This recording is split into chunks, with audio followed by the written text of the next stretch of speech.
कई रुपया के गजा मोतीहार लाल, कई रुपया के बाबू के लीलार लाल, कई रुपया के बाबू के ली 60 रुपया के गजा मोतीहार लाल, लाख रुपया के बाबू के लीलार लाल, लाख रुपया के बाबू के लीलार।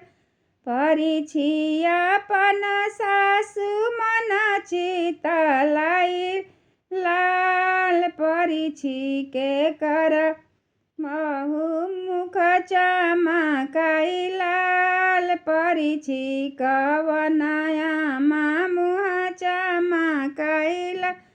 कई रुपया के गजा मोतीहार लाल, कई रुपया के बाबू के लीलार लाल, कई रुपया के बाबू के लीलार लाल। 60 रुपया के गजा मोतीहार लाल, लाख रुपया के बाबू के लीलार लाल, लाख रुपया के बाबू के लीलार।